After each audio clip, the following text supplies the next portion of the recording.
Hey everybody, Ryan here at etrailer. Today on our 2018 Jeep Grand Cherokee, we're going to be showing you how to install the Curt 4-way flat vehicle wiring harness. But before we do that, why don't we check this out and make sure it's something that's going to work for you. So people use these Jeeps to do a lot of different things, which does include pulling some trailers around. And whenever you're pulling a trailer, you want the lights to work on it. You know, that way people around you know what's going on, and you'll be safe and legal. And to accomplish that, you can pick up some trailer wiring, which is this here. So what this is going to do is it's going to allow you to plug into your trailer. So this is a 4-way flat type connector, really common size for a lot of those, you know, small and medium sized trailers. This will allow you to plug into it and power up all the lights on it. Not to mention too, if you ever happen to use, say, like a light up cargo carrier or maybe a light up step, you know, there's a handful of different accessories out there that have lights on them too. This will power those up as well. So opens up your opportunities on what you can actually power up. Something else you can do with this kit too is eventually upgrade it. So say if you ever wanted to pull a larger trailer that had a 7-way round connector, or a larger trailer that has that connector and has brakes, so you would need a brake controller. This is going to be one piece of that puzzle. So that's something you're looking to do.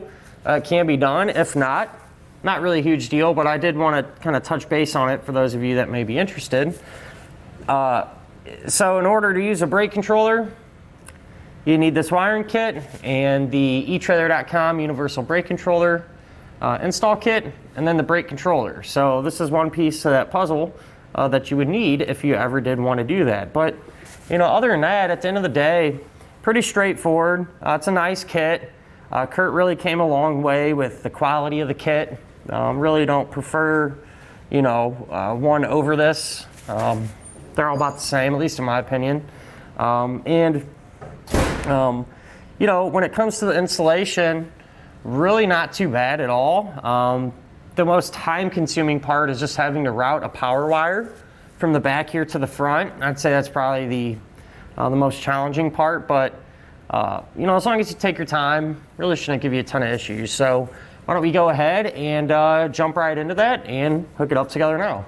To begin our installation, we're going to be here at the back of our Jeep, and we need to remove the tail lights. That way we can get to the connectors. So I'll go ahead and open up our hatch and come right here in this area. So we're going to have 2 push pin fasteners that we need to pull out. So you can use a trim tool, makes it a little easier. Even a flathead screwdriver will do the trick, but you simply just pry underneath the head of it and you can pull the whole base out. Go ahead and get this other one out too.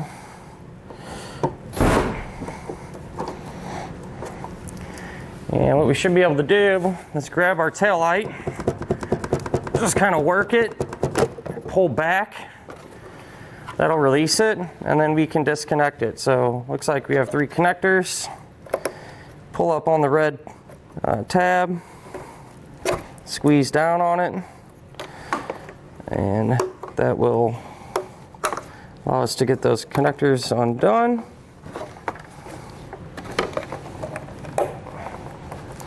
We'll set our light off to the side and do the same thing on the passenger side to get that one removed as well. So with the lights out, now what we can do is get our wiring in. Easiest way I found, I'm going to use a pull wire. So this is a piece of tubing, but you can also use a coat hanger or a thick piece of wire, something that you have laying around the house, similar to this. But you're going to feed this down through the tail light pocket. And what we're trying to do is get it to come out of the bottom side of our vehicle here. If I can find it, there it is. So we get it to come out, and then you're going to take your new wiring, take the yellow wire side, and I'll try to make it as thin as possible. So I kind of held our connectors and staggered them out and taped them, because we don't have a huge spot to pull this up through. But what we're going to do is tape this to our pull wire, and then hopefully we can pull this right up into the taillight pocket, and that way we can get everything connected up there.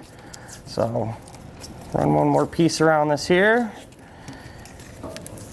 Give this a shot. So kind of just help feed it up.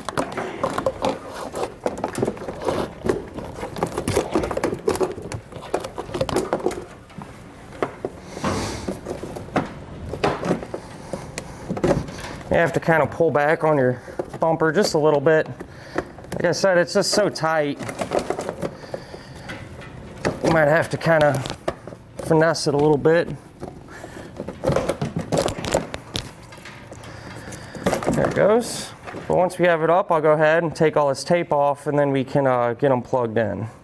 So here's our wiring. Got all the tape off it, and what we're going to do is plug this into our factory connectors. So you can't mismatch these or mix them up, so don't worry about that. You're just going to plug the ends that line up into each other. So there'll be two. Let's see which one this one goes to. Looks like this one. Yep, definitely this one here. Plug that in.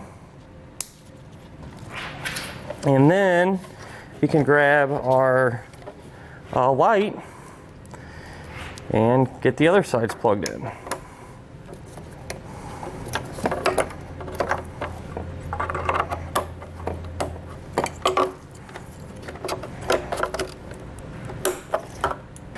So go ahead and kind of tuck our wiring down into that pocket as much as you can, and then we're just going to reinstall our taillight here. It's definitely going to be tighter, so take your time, make sure it lines up. We're adding quite a few extra wires back there, so I'll hold it in place and get the push pins installed.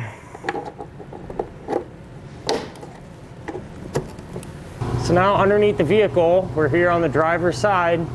I secured our converter box right here, so there's a factory wire that runs along, and I just zip tied it to that, so not going to go anywhere. And from there I started to route some of our wires. So I routed our 4-way flat connector wiring, which is this here, as well as the single green wire.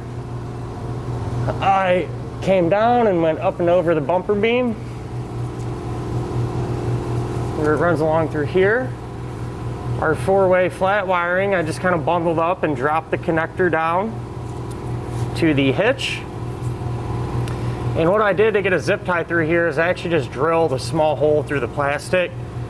That way you can run your zip tie and get a good tight grip on it. The green wire continues along. Again, drilled another hole right there, used our zip tie. This one goes up and over the bumper beam. It's gonna be tricky to see here because the muffler is right there, but essentially I did over here what we did on the driver's side. I dropped down a fish wire and connected or taped the green wire to it, went up to the taillight pocket and pulled it up into position. So here in the passenger side taillight pocket, you can see where our green wire came up. And just like the other side, I used our connectors to get everything plugged in. I got the factory ones back in there at the bottom. And with this all hooked up, we can simply reinstall our taillight the opposite way that we removed it. Now moving back underneath our vehicle here to the driver's side, we're gonna have this white wire with the pre-attached ring terminal. That's gonna have to get grounded to the body of our vehicle. So here's a flat, solid, clean piece of metal that we're gonna use right here. And we're gonna use the self-tapping screw to get it secured.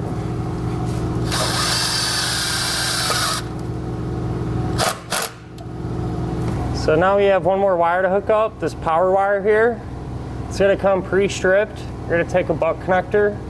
I'm using a heat shrink butt connector. It just helps prevent corrosion a little bit better than the ones that come with the kit, but those will work just fine.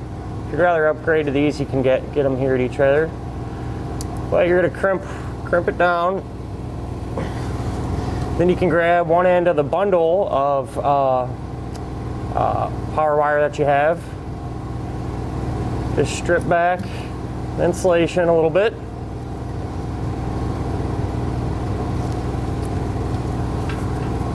Then put the end of it in there, get it crimped down.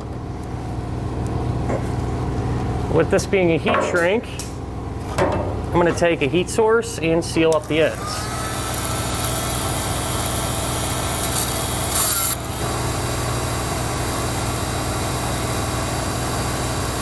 So now I went ahead and routed our power wire. So here it is here. We're routing this up towards the front to get connected to the battery. In our case, I'm also installing a brake controller on this vehicle. So if you're doing that, now would be a perfect time to route that wiring as well. That way I only have to do it once. So that's what this gray wire is, so just ignore it. But what I did is just brought it through here. Use some zip ties along the way to secure it. Do your best to avoid any hotter moving parts. Went up and over the subframe. You see a little bit of it there. Drops down through here and then kind of curls along, and I zip tied it to the pinch weld there on the body of our vehicle. Continued all the way towards the front, and this is going to be kind of tricky to see, but up through here through our wheel well, there's actually two different paths you can take up there. One of them, there's a grommet that you can take out and run your wiring through it. There's also a small little plastic sleeve that you can push it through. To be honest, I tried to use the grommet, but I accidentally pushed it through that plastic sleeve, but either one will work fine. So just, do the best you can and use either of those two techniques. So now underneath the hood here on the driver's side, here's where our wiring came up. And I just drilled a little hole in that plastic to get our wire through. Routed it along our firewall here to the passenger side. Again, just drilled a little hole there. And here's our wire. So I took the included fuse holder and used a butt connector to pair the fuse holder to the wire, just like we did a moment ago. Other end, I crimped on a ring terminal. Then what you're going to do, if you remove this cover, you're going to have your power post here. You can remove that nut with a 13mm socket.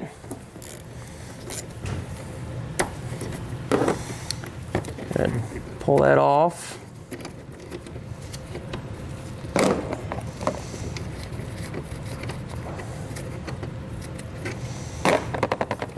You can grab our ring terminal.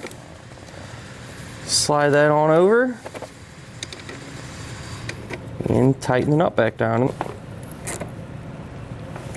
So grab our fuse, get that placed into the holder,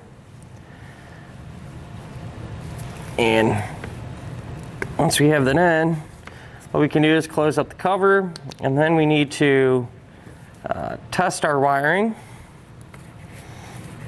to make sure that it's working properly. To test our wiring, I'm using this small tester, which is what I definitely recommend doing. And that's because if our trailer has an issue, it might mislead us into thinking that our wiring has an issue. So a tester like this will bypass that. With that said, we'll try our left turn signal, our right turn signal, our brakes, and our running lights. And that'll finish up our look at and our installation of the Curt 4-way flat vehicle wiring harness on our 2018 Jeep Grand Cherokee.